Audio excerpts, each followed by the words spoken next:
Outdoor adventure won't wait for engine problems. Things like hard starts, rough performance, and lost fuel economy are often caused by fuel gum and varnish buildup. Seafoam can help your engine run better and last longer. Simply pour a can in your gas tank. Hunters and anglers rely on Seafoam to keep their engines running the way it should the entire season. Pick up a can of Seafoam today at your local auto parts store or visit seafoamworks.com to learn more. There's nothing like snook hook sets at dawn or catching a tarpon in the moonlight. Find your next fishing trip made easy on fishingbooker.com and experience the magic of the Sunshine State or any other destination on your fishing bucket list. Book a blue water adventure in search of sailfish or go snapper fishing with the kids. With over 6,000 captains and trips to choose from, planning your next one just got a whole lot easier. Download the Fishing Booker app on the Google Play or App Store or visit them online at fishingbooker.com to book your trip today. As you know, the Meat Eater Live Tour is on April 23rd through May 5th. Chances are in a town near you. What you may not know is you can win tickets to each of these events just by going to a backcountry hunters and anglers pint night.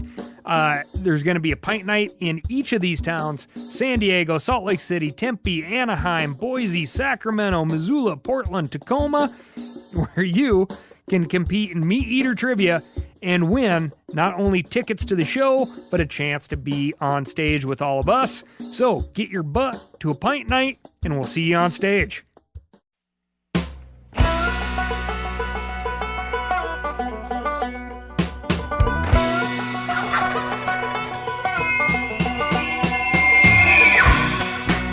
I'm joined today by my very good buddy, the marketing manager here at Phelps Game Calls, Dirk Durham.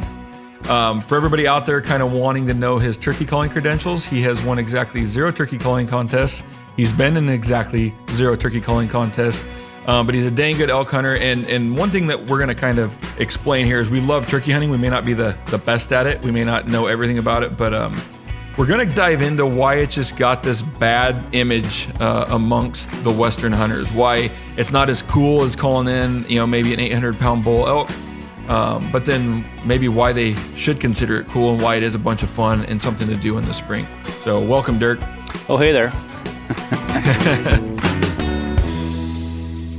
Yeah, so I have been in some turkey calling contests.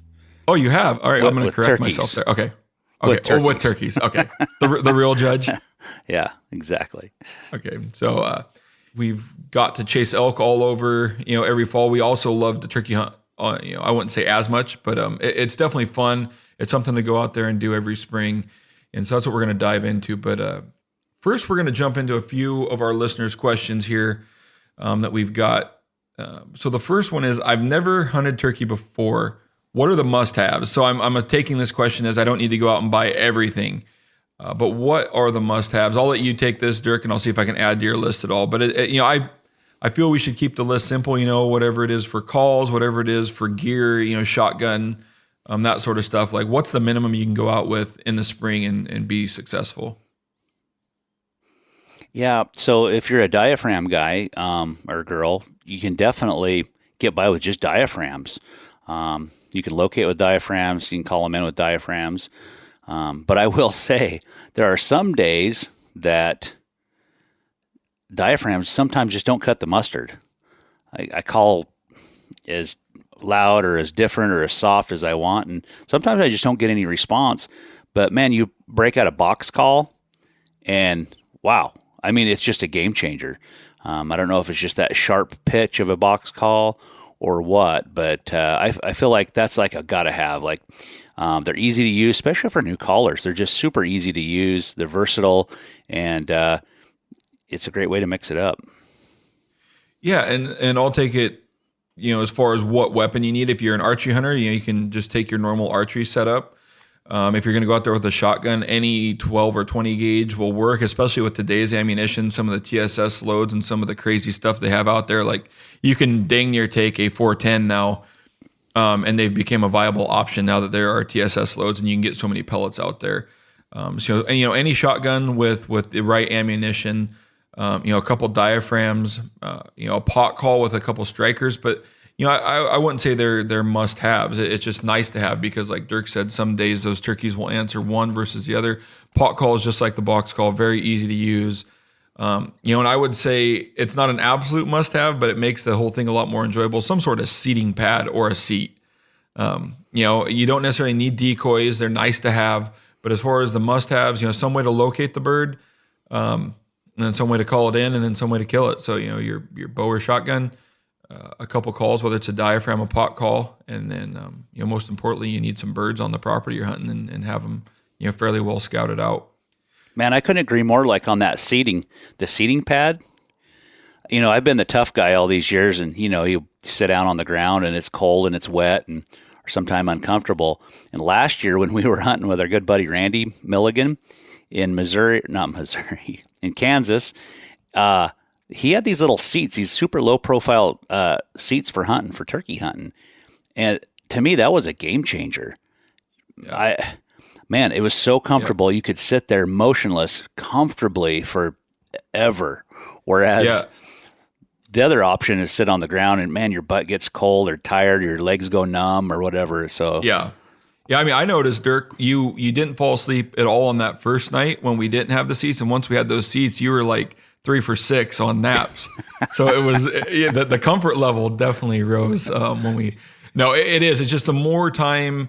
I don't have very much patience, but the more patient you can be, and gear like seats or a good seat can definitely add to the fun and the comfort of it, but also the success if you have the ability to sit in an area as long as you need to without getting antsy or, like Dirk said, your legs falling asleep is going to lead to a lot more turkeys being killed. The second question we have, we'll jump into this before we jump into our discussion. My question for Dirk is, what are your go-to turkey locator tactics, which will play right into how we locate elk and the way we like to do it. But as far as locating turkeys, there's probably a 2-part question, Dirk. I would say, how do we locate turkeys while we're hunting?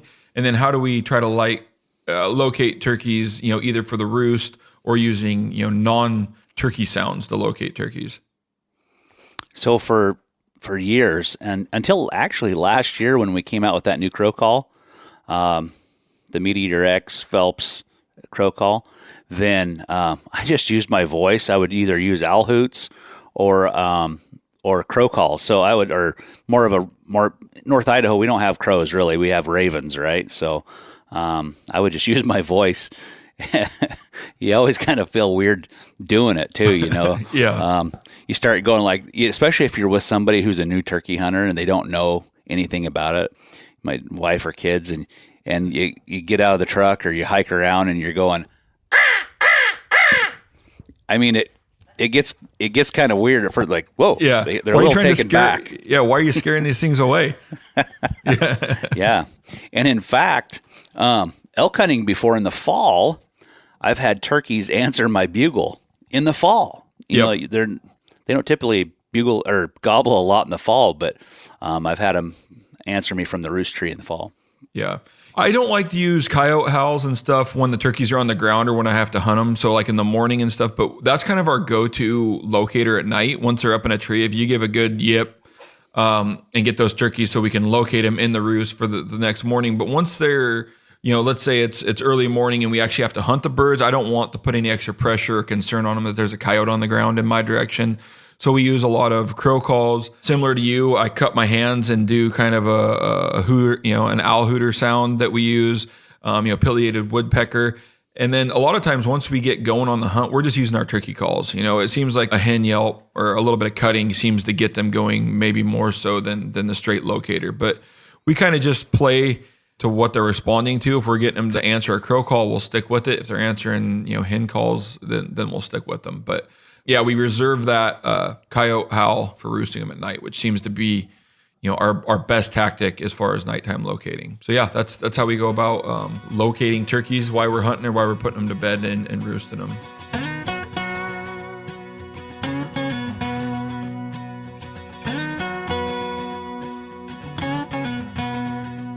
Now we're going to roll into our discussion. We appreciate all your guys' questions and keep them rolling in, but we're going to dive in fairly deep or as deep as we can. We're going to kind of keep it light. There's just been this big, front that turkey hunting isn't cool. Don't compare it to elk hunting. Like all these little rules from these Western guys on how it's not cool to maybe turkey hunt. And so we're going to go through, compare and contrast these things. And then the end kind of like, what's our verdict? Is it very similar? Are these guys just, trying to maintain status by not turkey hunting? And why?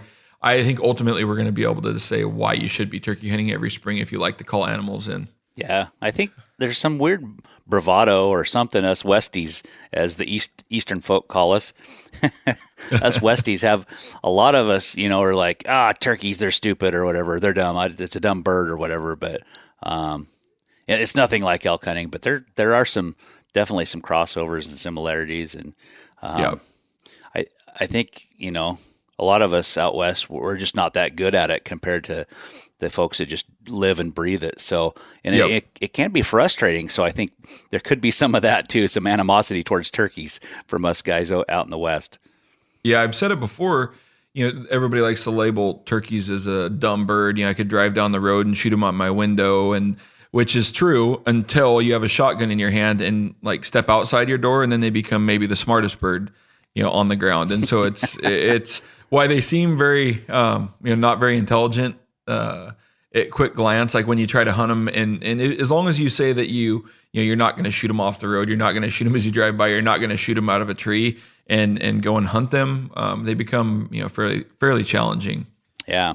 So and I'm not so sure if they're super intelligent. I don't believe that, but they are like the next level tricky. Like they have a will to survive, and they're a master of avoiding danger with those eyes, and they're just really good at avoiding danger.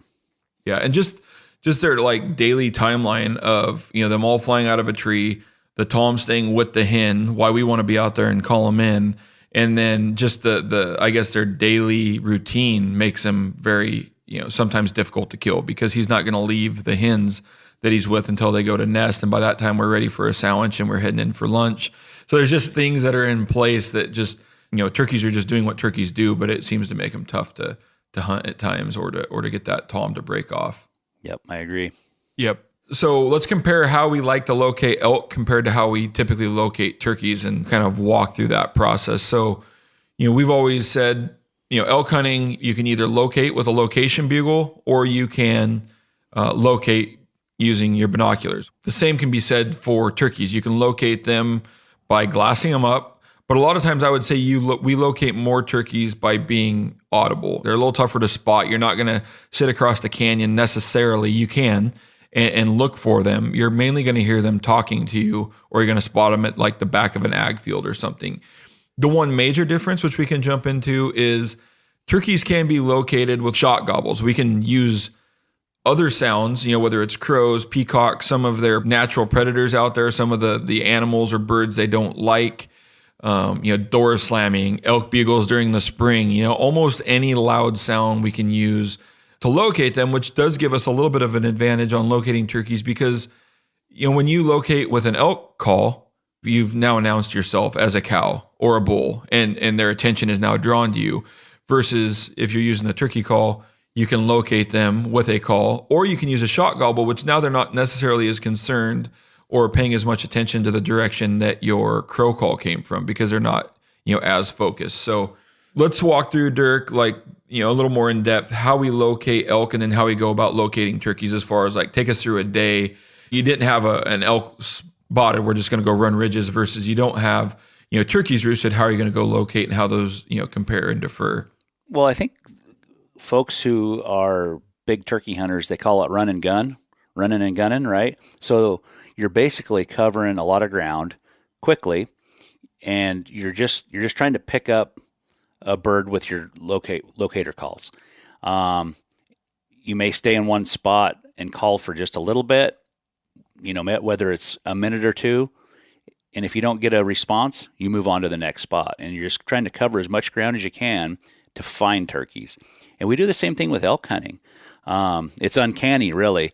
Covering a ridge system, calling into every little nook and cranny of a draw or up onto a ridge. it goes to the same thing with turkeys. If you have a terrain feature in between you and the turkeys, sometimes you have to get to the top of that terrain feature. Let's say it's a ridge. Maybe you're going to have to climb to the top of that ridge. Even the most subtle of ridges on the backside could be a little hollow or something, or a draw where a turkey's at, and you couldn't hear him, and maybe he couldn't even hear you. But you have to kind of eliminate ground by just covering as much country as you can, pitching your calls out there, and kind of looking for those responses. Yep.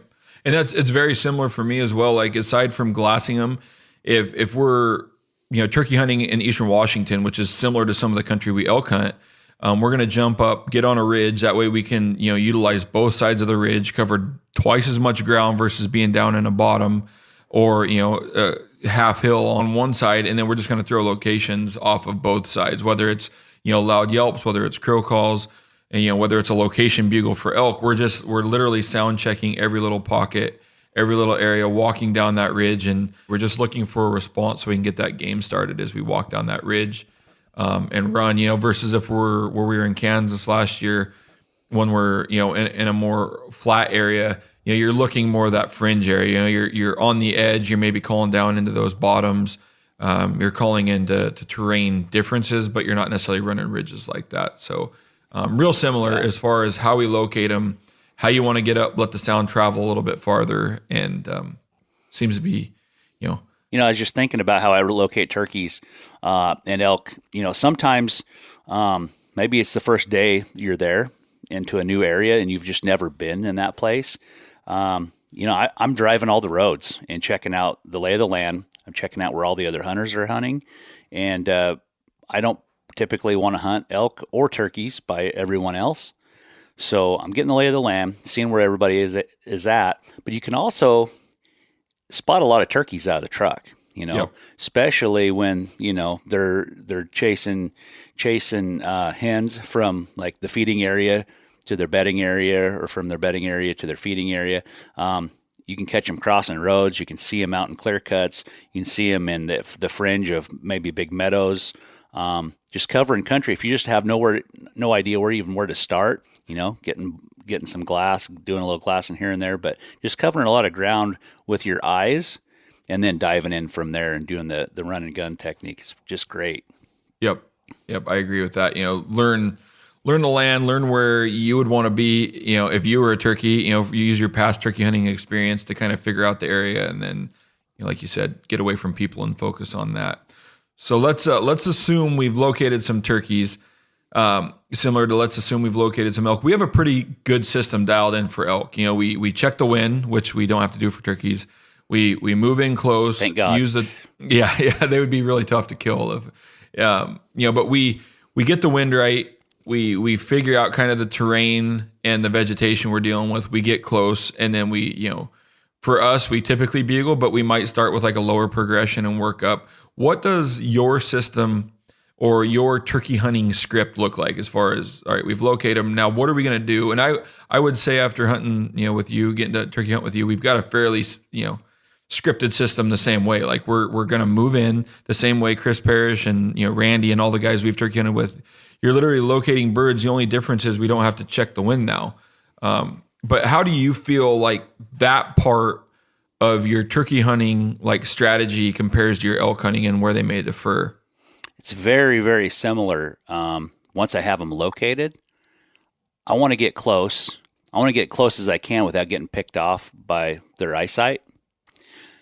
But with turkeys, I feel like I can't get quite as close sometimes, even in like thicker cover, as I can with elk. Or if I do, I have to get super sneaky and just like really not get picked off.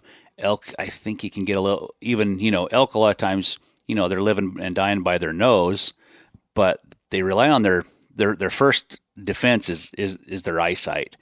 And I gotta get pretty close to them. And sometimes I think a person can get away with a little bit more with elk than you can with turkey. Turkeys just cannot. They're just so tough, and they're so small, and then they have this little periscope head, I call it. Their little head peeks up over little terrain features over logs. Maybe they're standing in a dip and they peek over the dip, and it's really hard to see that little periscope head looking at you sometimes, and they pick you off so easy. So I try not to get as aggressive or get as close as I do with elk before I start calling on my setup.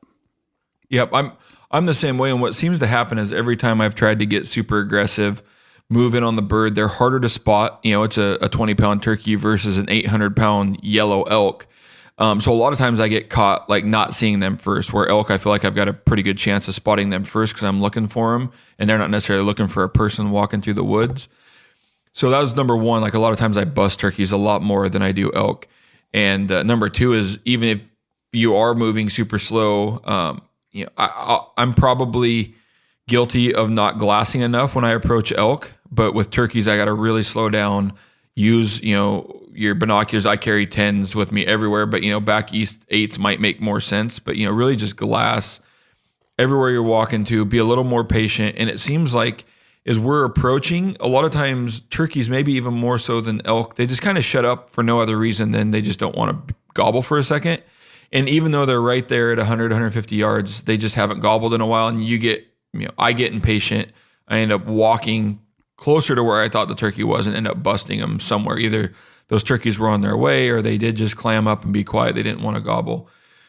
And then, the beauty of turkey hunting, this is I guess you replace it. They can't smell versus an elk can smell, but their eyesight's so much better. So it is the thing I actually like better about turkey hunting, and it isn't so much of a challenge, is I can approach the exact, as the crow flies. I can just go that direction at a turkey versus, hey, guess what? I got to climb up around this ridge. I got to drop over the other side, drop down. And elk hunting, a lot of times we're trying to do these big ass loops to get around them or keep the wind somewhat consistent. One of the most frustrating things, I think anybody that's, archery elk hunted or had to be close elk hunting, I think it's unanimous that the wind screws up that more than anything else. So I think, their eyesight, you can trick it. But it is nice hunting turkeys. Like, hey, we don't have to, get a wind checker out and mess with that. You can just go at them. Yeah, exactly. And another thing that's very similar though to elk too, is when I try to set up for elk, I want to set up in an area to make it easy for a bull to come to me. Right. Yep. Same with turkeys. Don't set up on turkeys where, gosh, there's a nasty big brush pile between you and the turkey. Yep. Sometime, he's not going to want to strut through the middle of that brush pile. Yep. Maybe he won't want to cross a creek. Maybe it won't be a fence. Maybe he don't want to cross a fence.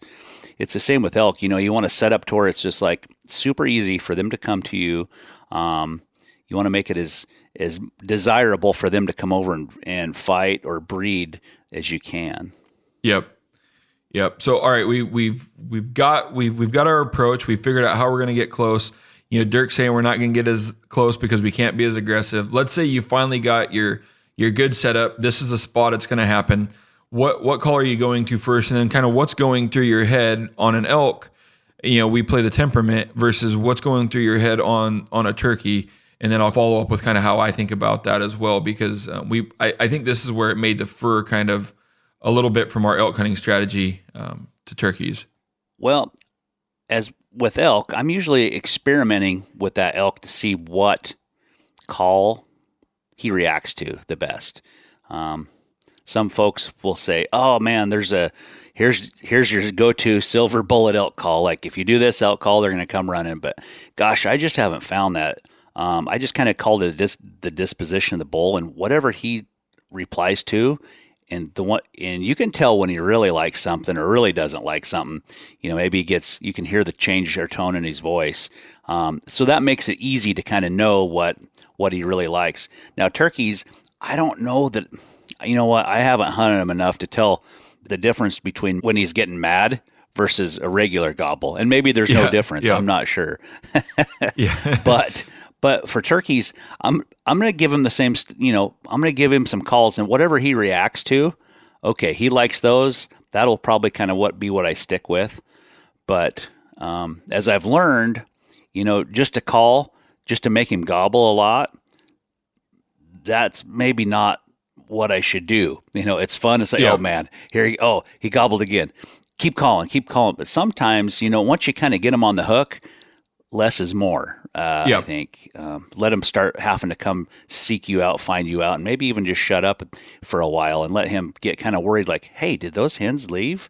So that's kind of my mode of operation. Yeah, very similar.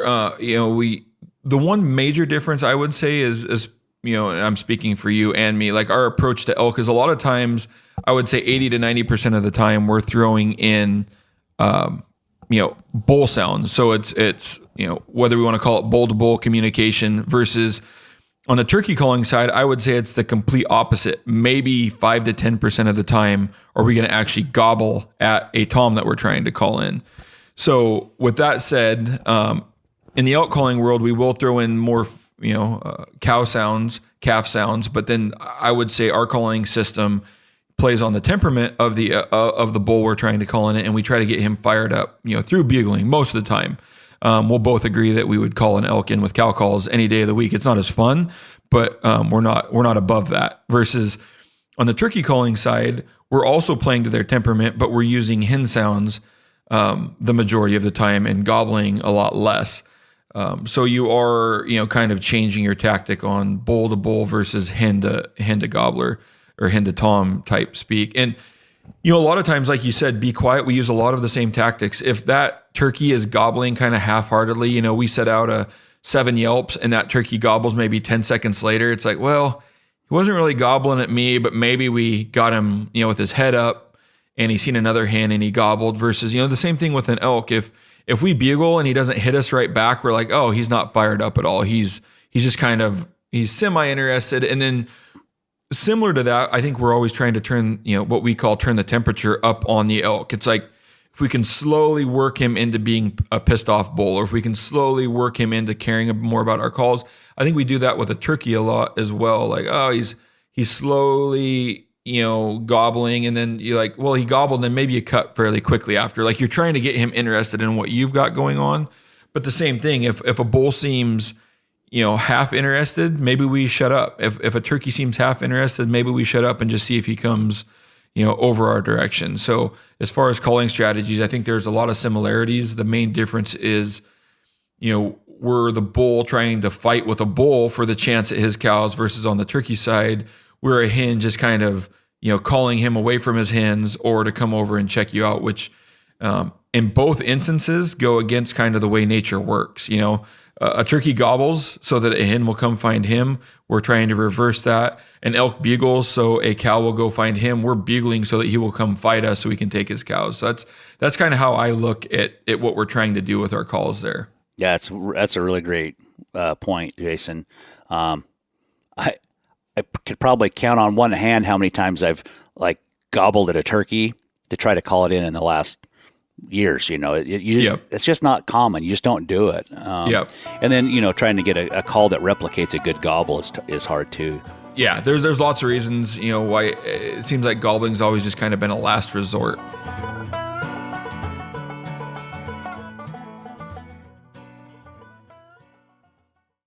We've all seen plenty of gadgets and fads come and go, but here's one product that stood the test of time: Seafoam Motor Treatment.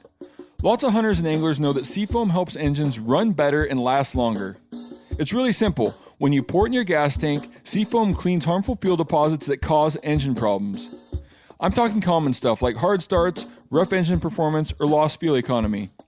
Seafoam is an easy way to prevent or overcome these problems. Just pour a can in your gas tank and let it clean your fuel system. You probably know someone who has used a can of Seafoam to get their truck or boat going again. People everywhere rely on Seafoam to keep their trucks, boats, and small engines running the way that they should the entire season. Help your engine run better and last longer. Pick up a can of Seafoam today at your local auto parts store or visit seafoamworks.com to learn more. There's nothing like snook hook sets at dawn or catching a tarpon in the moonlight. Find your next fishing trip made easy on fishingbooker.com and experience the magic of the Sunshine State or any other destination on your fishing bucket list. Book a blue water adventure in search of sailfish or go snapper fishing with the kids. With over 6,000 captains and trips to choose from, planning your next one just got a whole lot easier. Download the Fishing Booker app on the Google Play or App Store, or visit them online at fishingbooker.com to book your trip today. You ever get that feeling you're stuck inside staring at screens and a primal urge kicks in? You crave wide open spaces, fresh air, the chance to connect with the land. Well, maybe it's time to find your own piece of the wild, but searching for property can be a maze. That's where land.com comes in. They got millions of listings across the country, from mountain ranches to hidden fishing holes. Their search tools are like a seasoned guide helping you narrow down what you want. Land.com isn't just about buying and selling. It's about finding a place to hunt, fish, explore, or simply sit by a campfire and listen to the crickets. So head over to land.com today to turn one day into today, because trust me, there's nothing quite like the feeling of standing on your own piece of earth.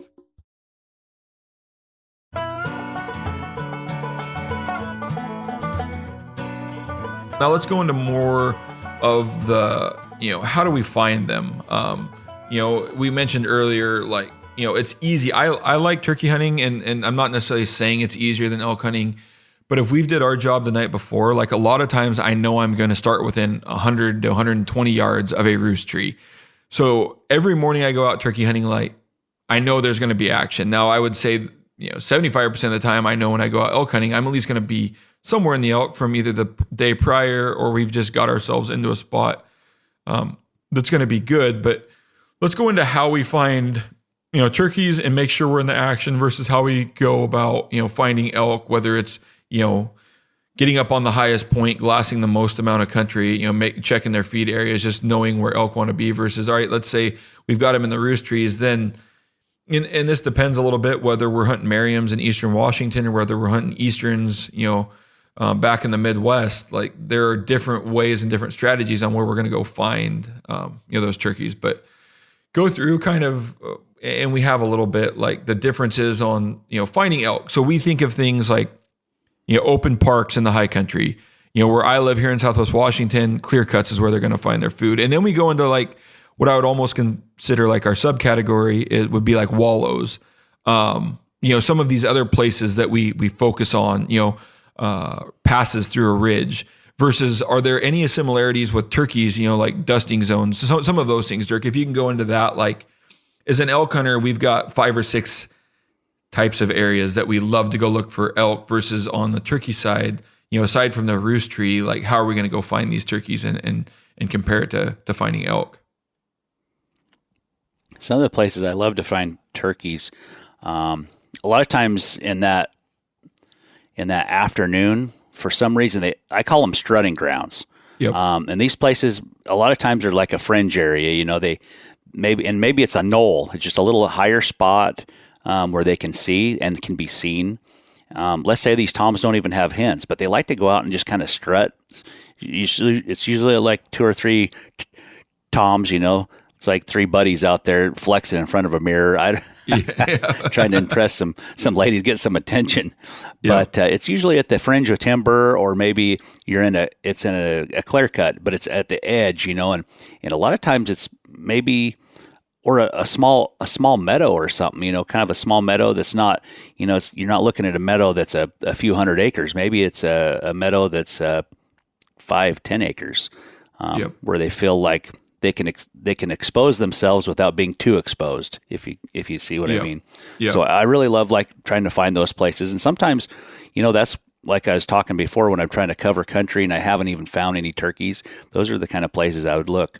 Now, compare and contrast, you tend to find elk in the same kind of places. They like fringes, typically in the evenings or in the mornings, you don't find them right smack dab in the middle of a 1,000-acre clear cut or a giant open hillside. A lot of times at dawn and dusk, they're going to be in the edge, getting ready to come out and feed. Whereas turkeys, they're on the fringe. They're getting ready to go to bed. They're trying to gather up in the evening. They're going to try to, hey, ladies, we're over here. Our roost tree's here. And then finally they'll go to roost.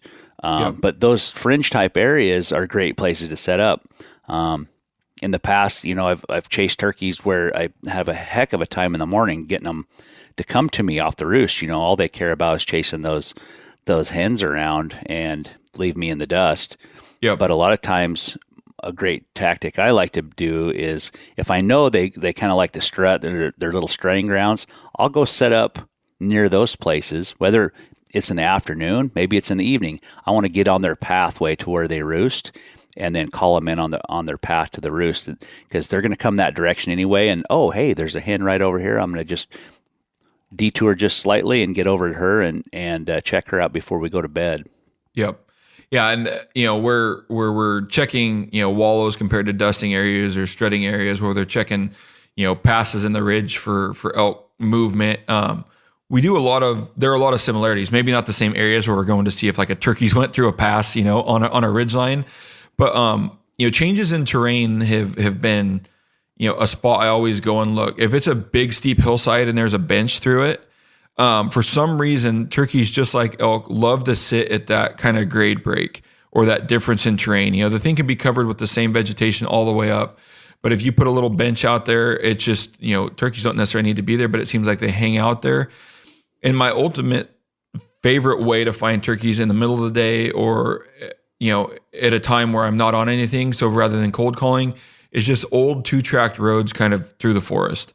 For whatever reasons, whether turkey like to be seen, whether it's toms like and display and be seen, we've did, I would say over 50% of our birds in Eastern Washington or even here in Western Washington have been killed off of old 2-tracks, through the woods, like an old skidder road, an old 2-track that, might just have a couple ruts in it and it's grass the rest of the way.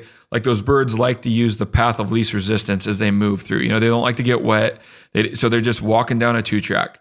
They're kind of bugging, they're kind of feeding as they go along that. And it seems like, walking those roads is more productive than doing anything else, in the middle of the day. Yeah, I agree with that a lot. I find a lot of turkey scat tracks, and then you find a lot of turkeys in those old 2-tracks, especially in a lot of places in North Idaho, especially if the forest is pretty overgrown and the road's been there a long time. You'll find like little patches of clover, that's been planted by whatever logging company or whatever they planted in there, or maybe the deer planted it just by passing it through seeds through their bowels or whatever. But turkeys love that stuff, and then, like you say, they're bugging. It seems like there's a lot of bugs on old 2-track roads, and maybe it's a muddy road and there was a hard rain the night before. Probably find a lot of worms in that road. So worms, it's a great place for them to feed, and they can move through it easily. And you know what? It's just quick and easy to get places. Yeah, and I'm gonna move this point up a little bit. We're gonna talk about like finding sign and how you can use that to be more effective, just like we do elk hunting. Those 2-tracks are, in my opinion, the best place to look for scat, look for tracks, like what kind of turkey numbers are around. You can see different ages of tracks. So it's like, oh, they were obviously here a day or two ago versus, oh, they were also here 2 or 3 weeks ago, versus the way we go and look for elk sign. We're looking for rubs, trying to age those based on, bark. So one of the main differences is, I guess it would be kind of in-place scouting. A lot of people look at scouting as what, for elk hunting, what we've seen in July and August leading up to the hunt. The same thing with turkey. We scout a lot in March. We go out and locate, just listen. But during the hunt, let's say you didn't have a chance to go scout the area, by walking these 2-tracks, I feel you get a lot more information than, let's say, Dirk's example earlier of a 1,000-acre field. Go out in a 1,000-acre field and try to figure out if there's turkey tracks or if there's scat. It becomes very, very difficult versus walking down that 2-track that's either at the edge or the fringe of ag, or goes through a bench, on Forest Service or whatever it may be. Is I seem to gather a lot more information off of that 2-track. We're finding dusting areas, everything we need to know about, is this a good place to hunt for the next week, or at least the next morning, can be found from that 2-track. Yeah, and a lot of times, if it's typically springtime's not a dry time, but some years can be kind of dry in the spring. If there's not a lot of ponds or creeks around, there will be some puddles in some of these 2-tracks. And that's a great place to find turkey tracks. And a lot of Yep. times you'll see a lot of scat around those puddles. So then you can tell an old turkey track or a really smoking hot fresh one Yep. and a little bit of mud there. So you're like, oh, wow, they're in here. And a lot of times you'll see a feather or two in that area. Yep. So, yeah, man, there's those 2 tracks. That's a great place to find them.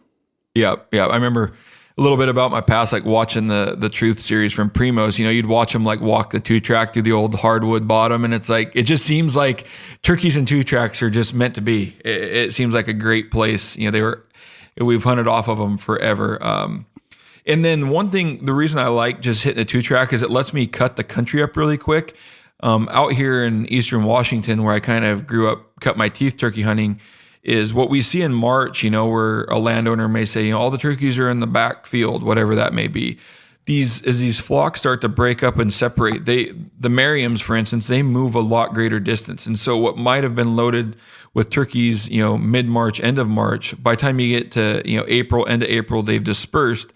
And so going to what you've seen in March might not yield the best results, but by going and running these 2-tracks, covering a ton of ground, even if you can drive them yourself, just look for sign. It just cuts that learning curve down really quick when you're there to hunt and make sure that you're on birds. Yep.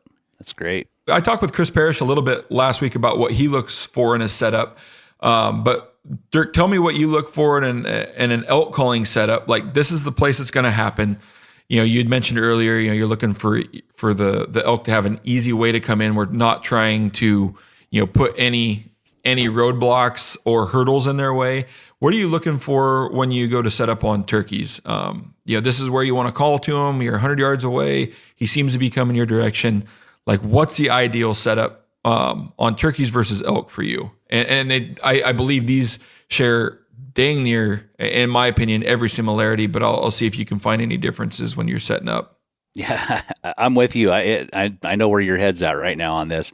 You have to kind of picture where the elk is going to first appear and be able to see you.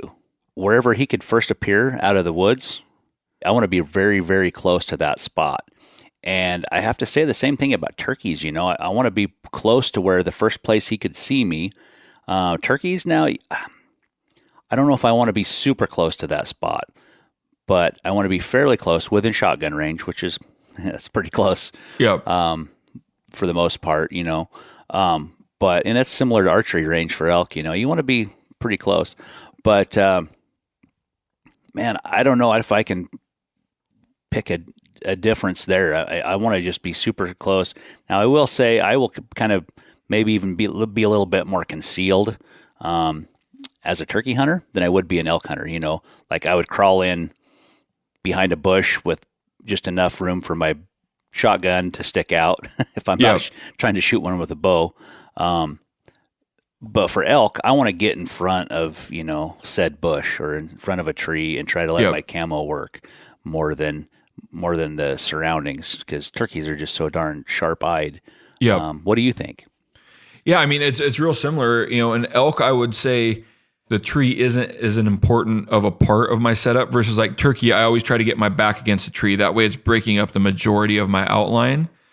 Versus elk, ideally, I'd like to have a tree behind me to break up my outline, but I'm letting my camo work maybe a little bit more on elk and risking my setup because I do have to draw my bow. I do need to be able to get away with a little more movement where, turkeys, once I get my back set up, I've really just got to swing my gun.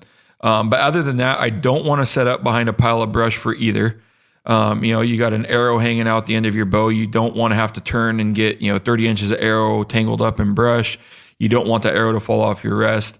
Same thing with turkeys. Like if you have to swing your gun, you do not want to catch even the smallest little twig and make it move as you're moving your gun. So always in front of the brush, let it break up your background, let your camo work. And then I guess the other difference is in turkeys, I feel a little bit, hamstrung because my butt's on the ground versus elk. I can make more adjustments as he's coming in. If I hear that he's, coming to my right, I can just turn my feet. I got more freedom versus I'm probably not, when a turkey's coming in, going to like stand up and move my chair a different direction. So I feel like with turkeys, I've got to make a little more of a decision when I sit down, like, can I ride this position out, or is it going to ultimately cost me? Is the main difference. But yeah, very similar. Brush on your background, make sure you can move your weapon. And then, turkey's eyesight's going to be a little bit better. But the nice thing about turkeys a lot of times is we're not very smart for not using elk decoys. If we're in a spot or a situation where decoys make sense, we can get some of the attention off of ourselves and onto that decoy, which gives you a little bit more flexibility. But you still, if that turkey's 60, 70 yards away and you make any slight movement, even with the decoy, that head just whips to you, locks on you, and it's usually over. So yeah, really, really similar when we're setting up. Yeah. I will say one thing, depending on what kind of camp you are, which camp you're in for elk setups, some guys are all about being on their knees on their setup. 99.9% of the time, I will not take my knees on an elk setup, just because I want to be able to swing left or right. I want to be able to quickly move my position if I need to. I don't want my legs to fall asleep, or if the bull comes in at a weird angle, I'm stuck facing the wrong direction. But typically, you're not going to set up for turkeys on your knees. You're not going to typically stand unless you've had to, to set up for a turkey. You're going to want to sit down comfortably so you can be there, and then have your, like you said, be mobile with your shotgun. Be able to swing left or right. Yep. Yeah, perfect. And then as far as tactics at work, we're going to we'll kind of finish up with this cold calling and why I feel that I don't have great success, ever sitting down in some random spot where I think there might be elk and starting to cow call, maybe bugle occasionally, versus why I feel if you're in a decent spot, cold calling works so much better for turkeys.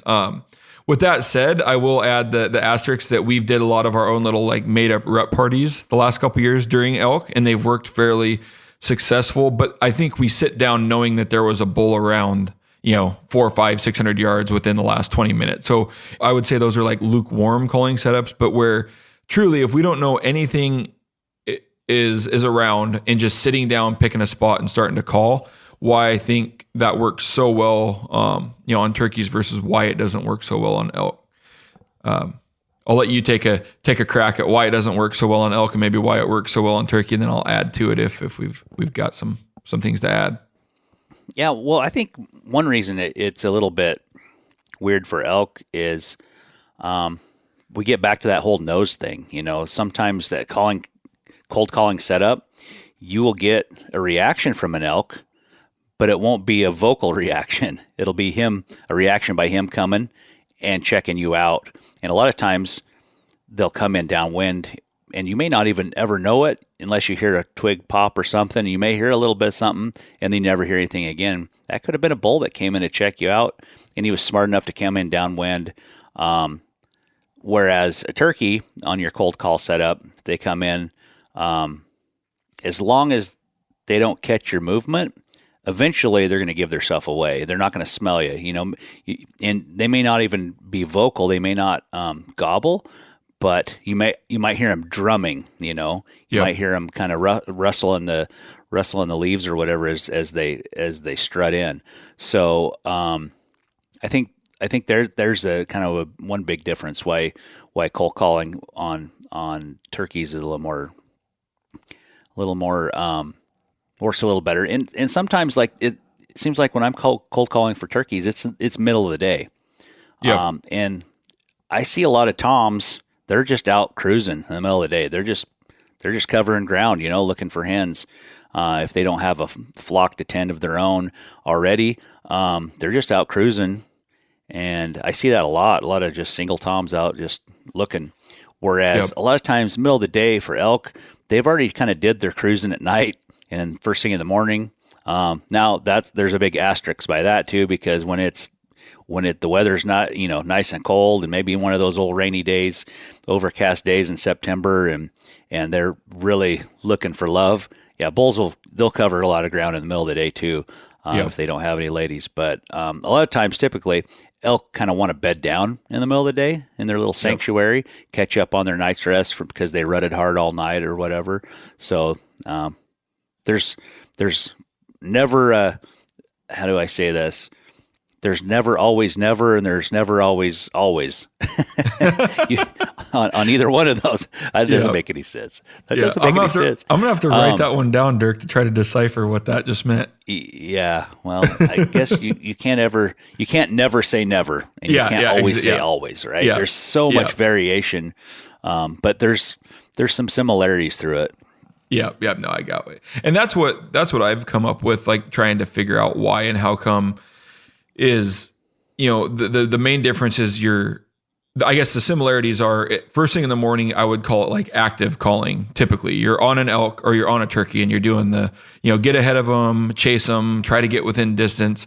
And then where the biggest change is, as you alluded to, is the elk are going to go bed down. Like their action is done at that point. And so we've all went through this active calling, the elk go in bed down. Now we've got to make a decision, whether we're going to mess with them in bed or if we're going to leave them alone and hunt them that evening or whatnot. And versus the turkeys are the opposite. Like typically what happens is the hens will leave to go nest. And now that gobbler's left all alone and he's willing to cover tons of distance because he's not going to bed down. He's going to stay on his feet. He's going to look for other hens that aren't on a nest, which we can be that perfect hen that he's looking for in that area. So I think that's the major difference where, all of the elk go to bed, only the hens go to nest. And then typically we're no longer in an active calling situation where we're done chasing birds. We can now, cold calling is going to work better because we just have a lot better, recipient. That tom turkey is a lot more receptive to cold calling in the middle of the day versus a bull that's bedded down and kind of wait until the evening. Yeah, it's almost like they're complete polar opposites on their schedules. Yep. Right. Elk love to run around all night long. Turkeys want to lay in a tree all night long. Yep. Elk like to bed down in the middle of the day. Turkeys like to run around in the middle of the day. Yep. So, I mean, in my opinion, to wrap this up, there are some stark differences in turkey versus elk hunting, but I would have to say there's, a lot more similarities, as far as how you call them, as far as how you move on them, as far as how you're going to set up. So I guess I'm still confused why there's so much hate. I don't even know if it's hate, just disgust with turkey hunters or people liking to get excited to go turkey hunting out west. I absolutely love it. I look forward to hunting this year. We're going to head back to Kansas. If you can come up here to Eastern Washington, we're going to hopefully hunt our northeast corner where I kind of grew up turkey hunting. And like I say, as much as I love to hunt bugling elk in the fall, I look forward to spring turkey hunting, just a notch right below that. But it definitely gets me excited. And it's the same game, in my opinion, to go out, locate, get as close as you can, and try to reverse nature and call this bird into your lap. Well, it's such a great time of year to be out there. You've been cooped up all winter, and finally you got some pretty days, some sunny days. Just, what? Even if the birds aren't playing the game like you want, it sure is nice to get the heck out of the house. It's just a great time to be out there. And one more thing I was thinking about, as far as similarities for elk and turkeys, shot placement. Right? Shot placement. Elk are big, tough animals. Unless you shoot, accurately into the right spot, right in the vitals, they're hard to kill or recover. Yep. And same with turkeys. I mean, if you blast a turkey mid-body with your shotgun, you're probably not going to get it unless it's like point blank range, right? They're just so tough. You have to take ethical shots that are going to kill them quickly. Same as elk. It don't matter whether you're archery or shotgun, for turkeys. Yeah, you have to fool them. You have to get them close, and then, like you said, make a great shot. So there's a lot of similarities just in like the main overview, like the 30,000 foot view is you're locating an animal, you're getting them close, and you're having to make a good shot. Which they carry a lot of similarities there. I agree with you, Dirk. I absolutely love the springtime. I love the weather's changing. The days are getting long. The days getting long I could do without, though, because it seems like by the time you're done roosting a bird, get to bed, and then have to get up at 4:00 in the morning to go sit under a tree, that you don't get a whole lot of sleep. And then the other thing I hate about spring turkey, and this may be the only thing I hate about spring turkey, is them damn ticks.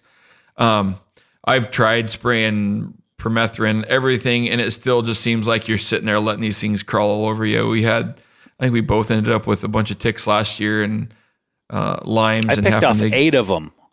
Yeah. Yeah, I don't like them. I think I was on a couple different prescriptions for doxycycline, a couple cycles last year. But I absolutely look forward to turkey hunting every year. It's just a fun time. And whether you can hate me for saying this or not, it's very, very similar to elk hunting. And I look forward to it. Yeah, it's fun. I know you blow a pink call, and but you're okay with it, and you're okay with loving turkey hunting too. So, all right, perfect. You'll let both of those slide. Yeah, I'll let it slide.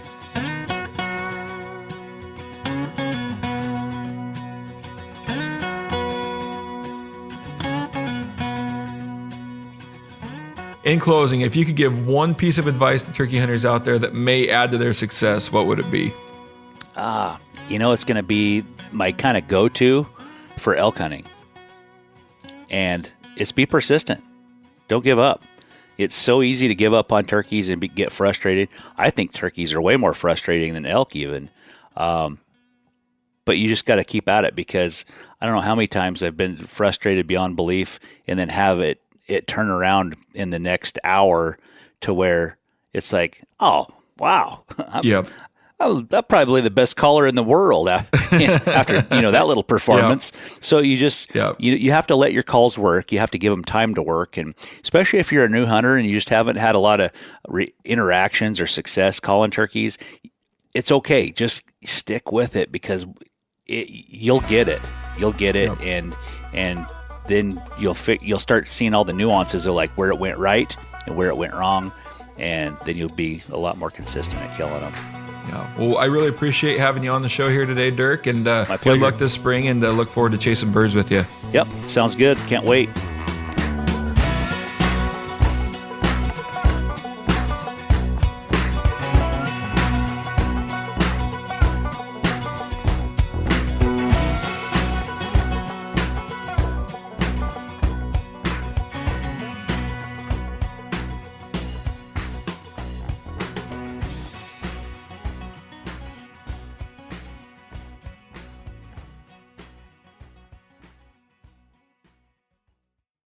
Outdoor adventure won't wait for engine problems.